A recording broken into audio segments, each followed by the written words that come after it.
Iginiit ng Philippine Coast Guard Batangas na beaching ang ginawa ng isang light cargo transport na nabataan sa baybayin ng Lemery, Batangas sa kasagsagan ng Bagyong Uwan. May report si Bain Odong ng Philippine Information Agency.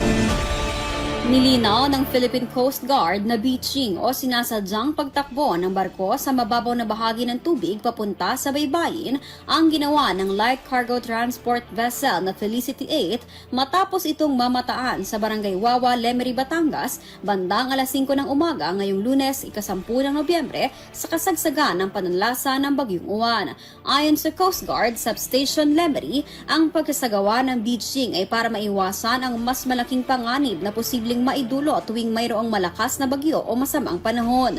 Lulan ng barko ang 14 na Pinoy crew na patungo sa ng Port of Kapinpin sa Bataan. Lahat sa kanila ay nasa maayos na kalagayan habang wala ding naiulat na oil spill sa isinagawang beaching. Samantala, tuloy-tuloy ang clearing operation sa iba't ibang bahagi ng Calabarzon, partikular na sa probinsya ng Quezon kung saan itinaas sa Signal Number 5 ang lalawigan dahil sa Bagyong Uwan. Nakapagtalang ang Regional Disaster Risk Reduction and Management Council ng mahigit 29,387 na pamilya o 95,665 na individual na lumikas bilang bahagi ng paghahanda sa bagyo.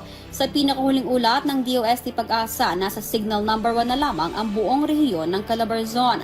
Naka-standby na rin ang RDRRMC Calabarzon sa pagkasagawa ng Rapid Damage Assessment and Needs Analysis upang matukoy ang pinsalang naidulot ng Bagyong Uwan sa Calabarzon.